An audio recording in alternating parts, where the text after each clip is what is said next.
오늘 설교의 제목이기도 합니다. 약할 때 강함이라.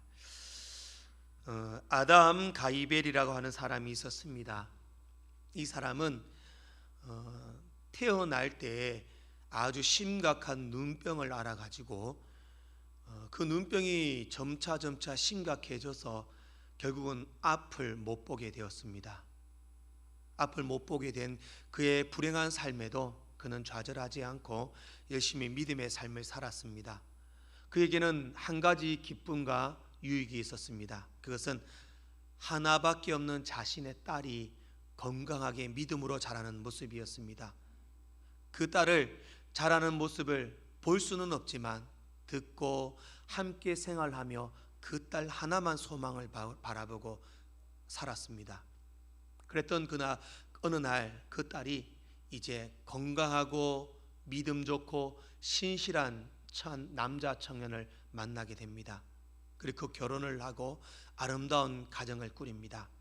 이 아담 가이벨은 정말 내 인생은 불행하다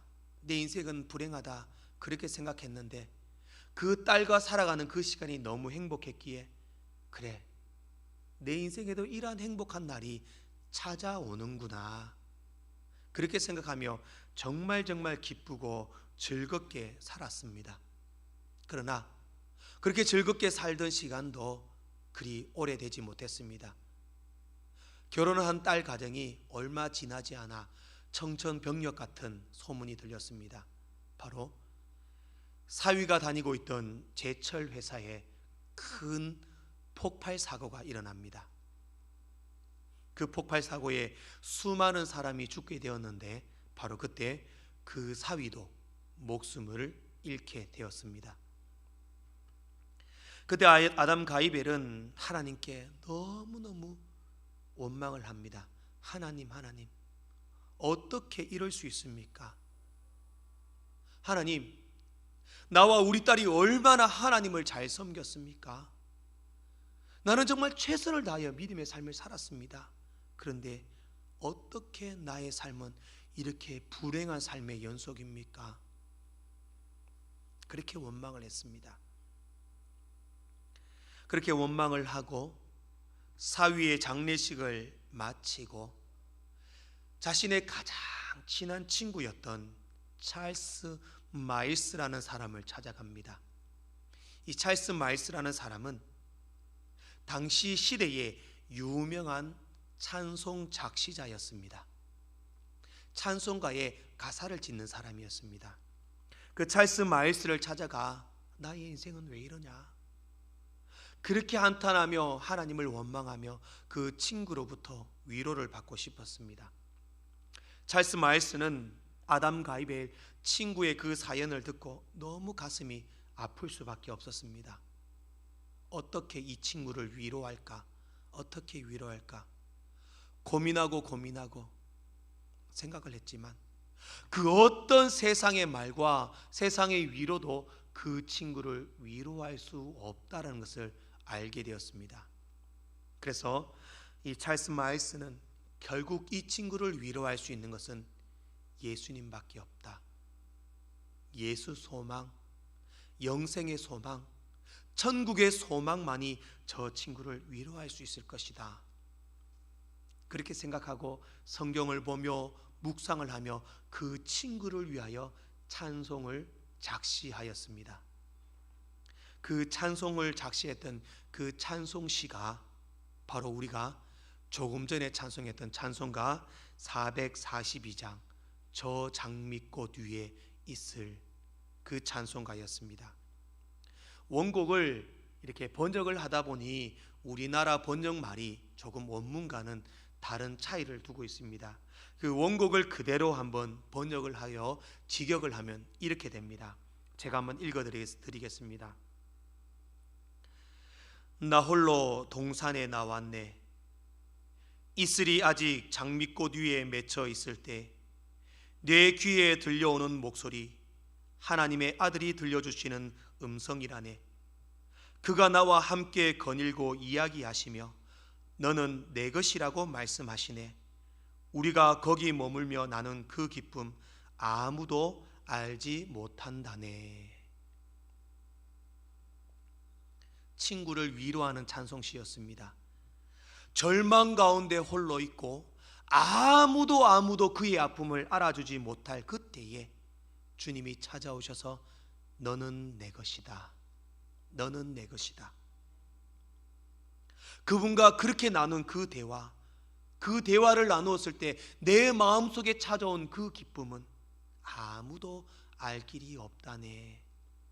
그러한 고백이었습니다. 사랑하는 성도 여러분, 이 땅을 살아가는 우리 모든 인생들은 풀 수 없는 숙제를 가지고 살아갑니다. 그 숙제는 많은 세상의 사람들에게 고난이 있고 시련이 있고 절망이 있을 수밖에 없습니다. 고난이 없고 절망이 없는 인생은 없습니다. 그러나 세상 사람들이 그런 고난을 받고 절망에 빠지는 것은 이해할 수 있습니다. 그런데 문제는 하나님을 정말 잘 믿고 신앙생활 잘하고 하나님을 그토록 사랑하는 믿음의 자녀들에게도 고난이 찾아오고 절망이 찾아오고 고통이 찾아온다. 정말 이해할 수 없습니다. 정말 이해할 수 없습니다. 내가 무슨 죄를 지었습니까? 정말 이해할 수 없습니다. 예수 믿는 사람에게도 건강의 약함이 찾아오고 주어진 환경의 약함이 찾아오고 가정과 물질과 외모와 성격과 배움과 출신과 수많은 인생의 약점이 우리에게 찾아온다라는 사실입니다. 어쩌면 그것이 인생입니다. 건강해 보이고 완벽해 보여도 모든 사람들에게는 약점이 있습니다. 부족한 점이 있습니다. 나약한 점이 있습니다. 목사에게도 약점이 있습니다. 저는 저의 약점을 누구보다도 잘 알고 있습니다. 요즘 우리 권사님을 통해서 목사님 인물이 좋습니다, 이런 이야기를 많이 듣습니다. 제가 인물 좋다, 잘생겼다는 소리는 서부교회에 와서 처음 들었습니다. 저희 집사람도 잘생긴 얼굴은 아니라고 분명히 이야기합니다. 제 꼬라지를 제가 잘 압니다. 이마가 너무 튀어나와가지고 옛날부터 짱구라는 별명이 있었습니다. 앞짱구, 뒷짱구, 옆짱구까지 다 짱구입니다. 머리 깎는 분이 매우 힘들어합니다. 제 머리 깎기가 힘들답니다. 눈이 너무 작아가지고 자세히 안 보면 뜯는 눈인지 감은 눈인지 알 수 없습니다. 저희 집 아이들은 항상 제 콧구멍이 네모나다고 매일 놀립니다. 네모 콧구멍. 배가 나오고 엉덩이는 오리궁뎅이입니다. 그래서 앞볼록 뒷볼록입니다. 양복이 많이 감춰줍니다.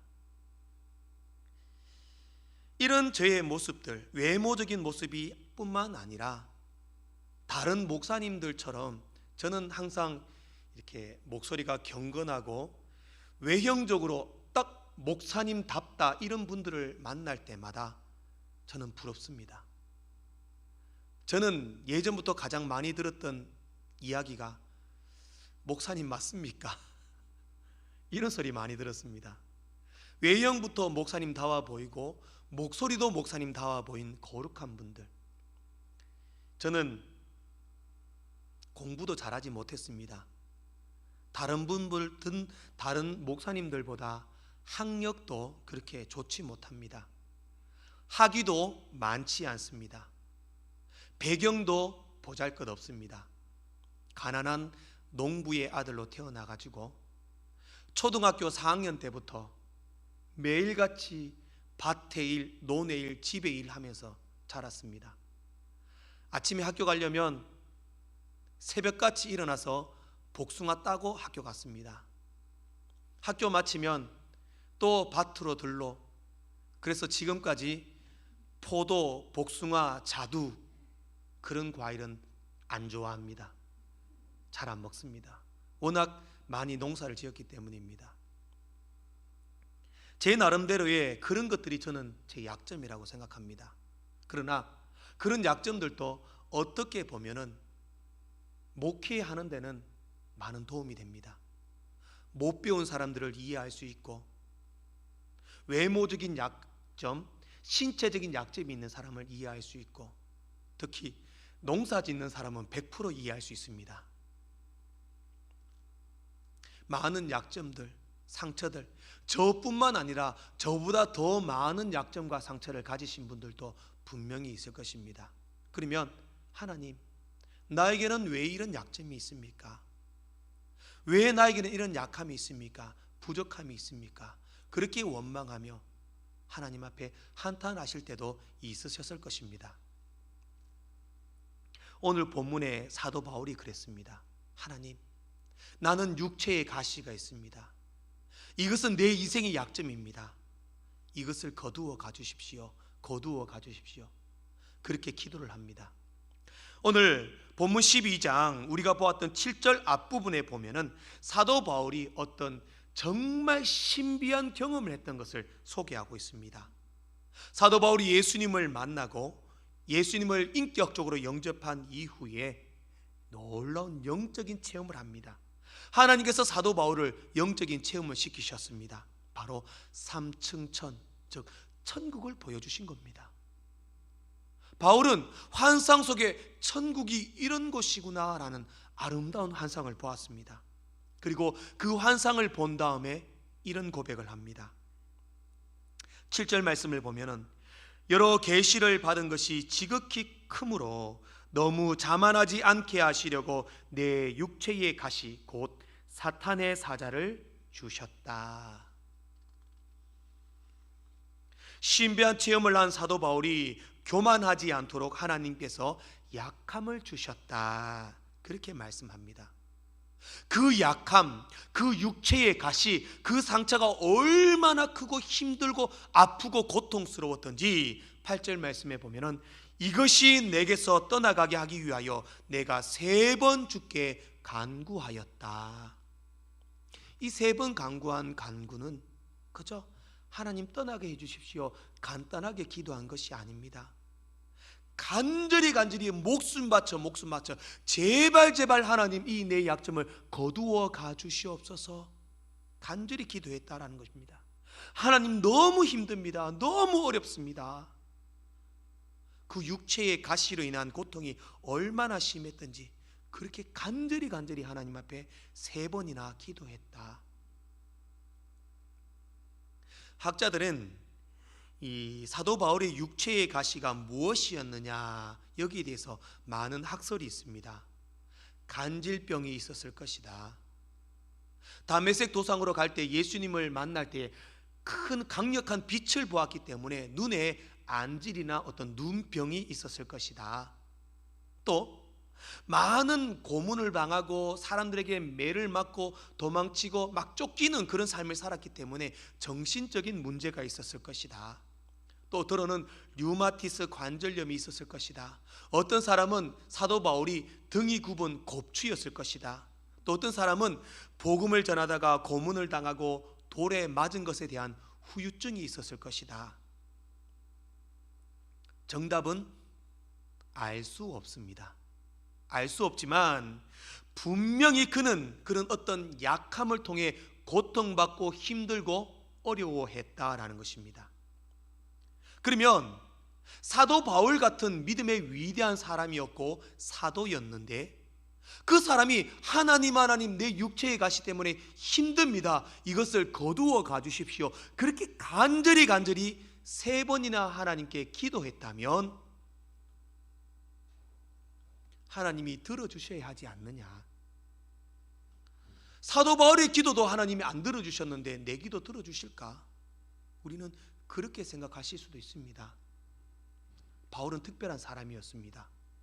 하나님이 선택하여 부르셨고 이방인의 사자로서 이방인의 사도로서 하나님이 부르셔서 세우셨고 하나님께서 복음을 전하게 하셨습니다. 그러면 하나님이 쓰실 것 같았다면 그 육체의 가시를 치료해 주시고 고쳐 주셔야 하지 않았을까? 그렇지만 하나님께서는 이렇게 말씀하십니다. 9절 말씀에 보면은 내 은혜가 내게 족하다. 이는 내 능력이 약한 데서 온전하여 짐이라. 아멘. 바울아, 그만해라. 됐다. 그만해라. 그냥 그렇게 살거라. 네 육체의 가시 가지고 살아라. 그거 안고 살아라. 내가 네게 준 은혜가 이미 충분해. 그만하면 너는 많은 은혜 받았어. 됐어. 그냥 살아라. 그렇게 말씀하고 있는 것입니다. 사랑하는 성도 여러분, 혹시 여러분들은 말 못할 약점, 상처, 아픔을 가지고 계십니까? 혹시 그것 때문에 힘들어하고 계시지는 않으십니까? 그것을 위하여 기도하고 있지는 않으십니까? 주님은 우리에게 말씀하십니다. 내 은혜가 내게 족하다. 오늘은 말씀을 통해서 사도 바울의 그 약함, 약점이 하나님의 또 다른 은혜가 되었다라는 사실을 살펴보고 우리에게 있는 그 약점과 상처도 하나님의 또 다른 은혜가 되는 그런 복된 시간 되기를 주님의 이름으로 축복합니다. 첫 번째로 우리의 약함을 통해 하나님의 사랑을 깨닫게 됩니다. 7절 말씀을 우리 같이 한 목소리로 함께 읽어보도록 하겠습니다. 7절 말씀입니다. 시작.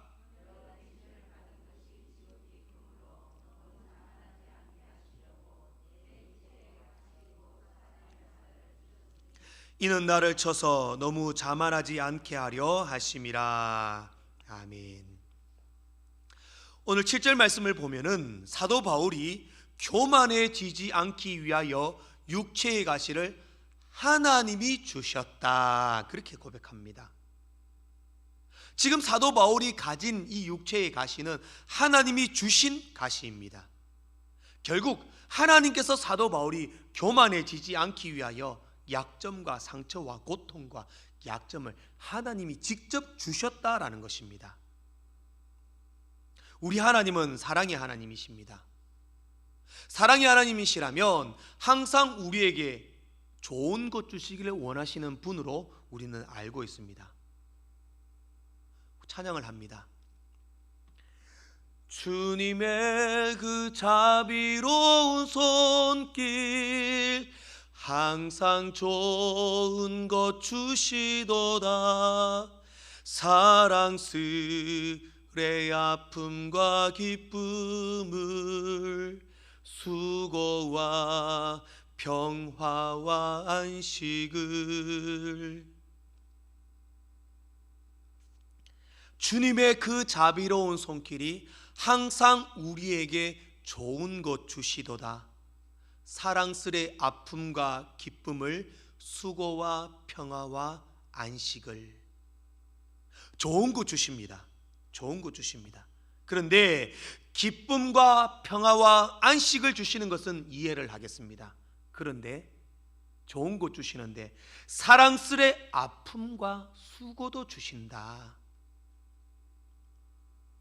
하나님이 주시는 좋은 것 중에는 우리에게 좋은 것, 정말 우리에게 평화와 기쁨과 안식과 좋은 것을 주시지만 그 좋은 것 중에는 아픔도 있고 수고도 있고 상처도 있고 약점도 있다라는 것입니다. 그것이 하나님이 주셨을 때는 좋은 것이 될 수도 있다라는 고백입니다. 바울에게도 그랬습니다. 바울이 그 육체의 가시 때문에 너무 힘들어하고 하나님께 기도할 때마다 그 육체의 가시를 거두어 달라 그렇게 기도했습니다. 그러나 시간이 지난 후에 깨닫게 됩니다. 그렇구나. 하나님이 내게 육체의 가시, 약점을 주시는 것은 내가 교만하지 않게 하려고, 내가 하나님보다 앞서지 않게 하려고, 삼층천이라는 천국의 놀라운 환상을 보고 내가 그것 때문에 교만해지지 않기 위하여 내게 육체의 가시를 주셨구나. 그것이 사랑입니다. 그것이 하나님의 사랑입니다. 자녀는 부모님의 마음을 완벽하게 이해하지 못합니다. 자녀들이 바른 길로 가기 위하여 혼을 내고 매질을 하고 훈계를 할 때마다 자녀들은 그 부모님의 마음을 이해하지 못합니다. 그러나 나중에 크면 깨닫게 됩니다. 그렇구나. 부모님이 나를 사랑하셔서 그렇게 하셨구나. 바울에게 육체의 가시, 약점을 주신 것은 하나님께서 바울을 사랑하셨기 때문입니다. 바울아, 너 천국 보았다고 교만하지 말아라. 겸손히 충성되게 주의 일을 감당해라. 복음 사명자로 너의 직분을 잊지 말아라. 너무나 사랑하셨기 때문에 그 약점을 통하여 하나님을 바라보고 의지하게 하셨던 것입니다. 사랑하는 성도 여러분, 여러분들에게도 약점이 있습니까? 부족함이 있습니까? 왜 나만 겪는 고난이라고 생각하는 그런 약한 부분이 있습니까? 이제는 그 약점을 통해 하나님을 원망하는 것이 아니라 나를 사랑하시는 하나님을 바라볼 수 있기를 소망합니다. 나를 사랑하셔서 약점을 주셨구나. 내가 조금 더 겸손하게 주님 바라보라고 나에게 약점을 주셨구나. 내가 믿음으로 살려고 나에게 약점을 주셨구나. 그렇게 생각한다면 나의 약점을 받아들일 수 있습니다. 외모도 몸도 배우지 못한 것도 내게 부족한 수많은 약점들도 받아들일 수 있습니다. 약점 때문에 고난과 고통이 있을지라도 하나님께서 내게 주시는 그 사랑이 더 크다라는 사실을 깨달았기 때문입니다. 건강의 약점, 가정의 약점, 자녀가 남편이 살아온 환경이 여러분의 마음의 상처와 분노와 부족함들이 약점이 된다면 그 약점을 피하지 마십시오. 그 약점을 거부하지 마십시오. 그 약점을 받아들이십시오. 왜냐하면 그 약점이 있다는 것만큼 하나님께서 여러분들을 사랑하신다는 증거가 됩니다. 약점이 크면 클수록 하나님이 많이 사랑하고 있다는 사실을 깨닫기를 소망합니다. 두 번째로, 우리는 약함을 통해 하나님의 은혜를 깨닫게 됩니다. 우리는 이 사도 바울이라는 사람에 대해서 너무나 잘 알고 있습니다. 바울은 예수님을 만나기 전에는 유대교에 열심히 있는 사람이었습니다. 예수 믿는 사람을 잡고 옥에 가두고 죽이고 돌로 치는 일에 열심히 했던 사람이었습니다. 그러나 그는 예수님을 만나고 명문 가문과 자기가 배웠던 학벌과 혈통과 수많은 자랑거리들을 배설물처럼 온전히 버렸습니다.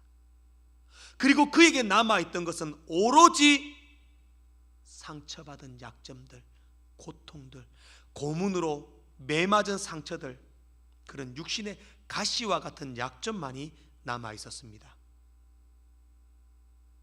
세상적인 기준으로 볼 때 바울은 실패한 사람입니다.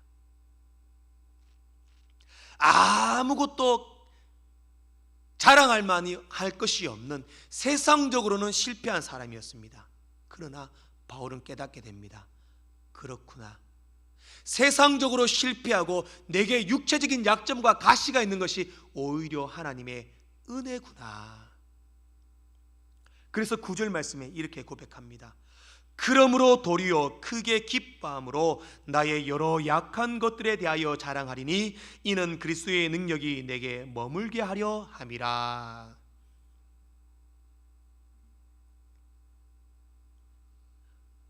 그 육체의 가시 때문에 하나님, 이 육체의 가시를 내게 떠나게 하여 주십시오라고 3번이나 간절히 기도했습니다. 그러나 9절 말씀에는 그 약점을 내게 머물게 하려 함이라. 그 약점이 계속 있었으면 좋겠습니다. 왜? 무엇 때문에? 9절 말씀에는 3가지로 표현합니다. 그 약점이 이제 바뀌었습니다. 어떻게 바뀌었느냐? 기쁨으로 바뀌었고, 자랑거리로 바뀌었고, 그리스도의 능력으로 바뀌었다.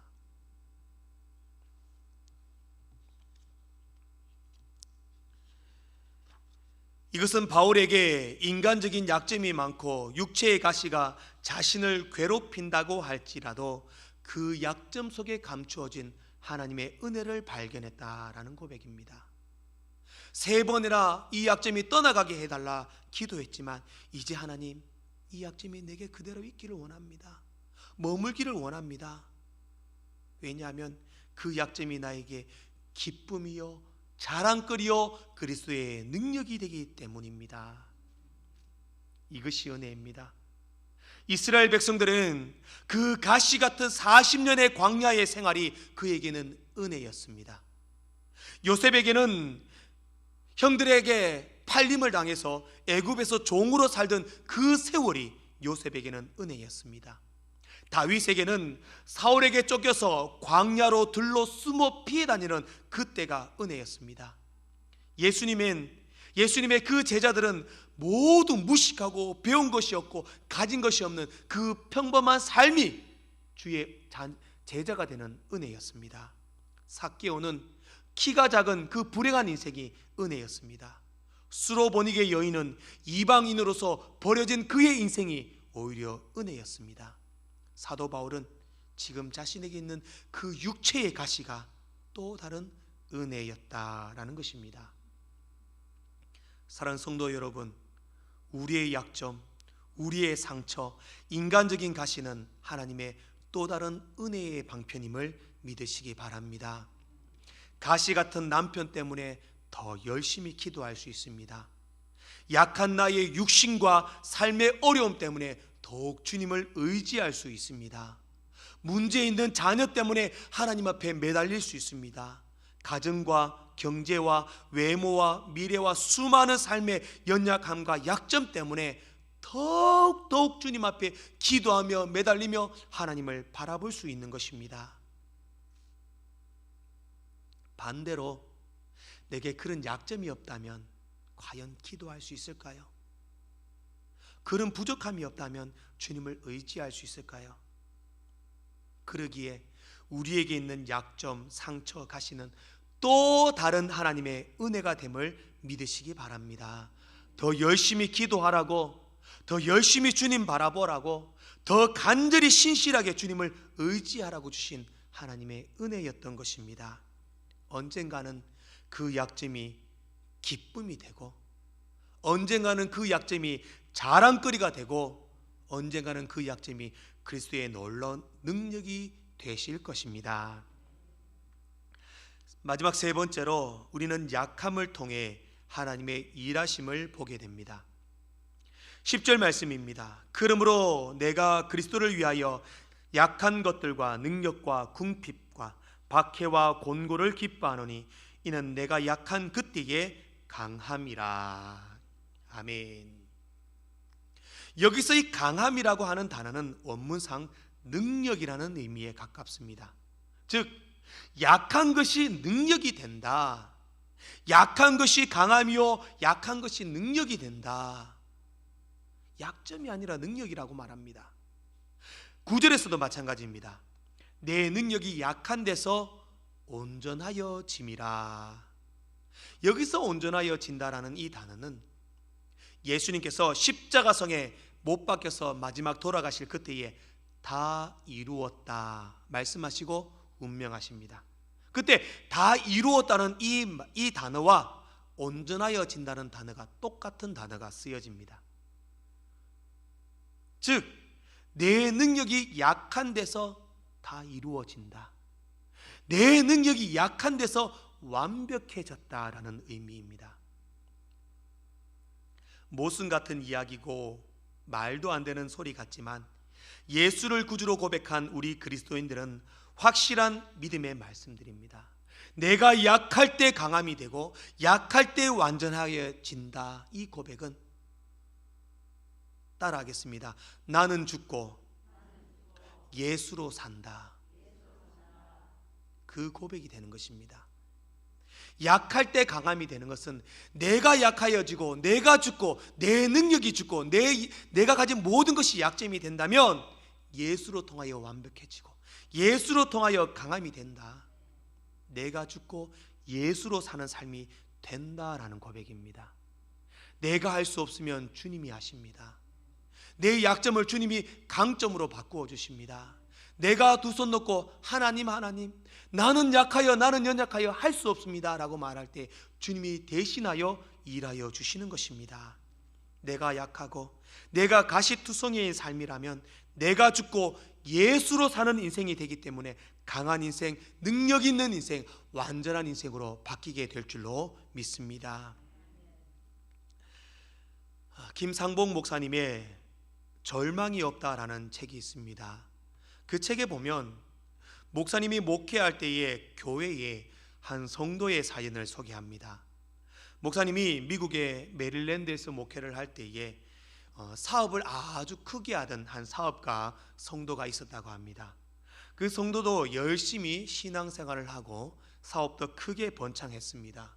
그런데 하루아침에 그가 운영하는 사업터 그 회사에 큰 화재가 나게 됩니다.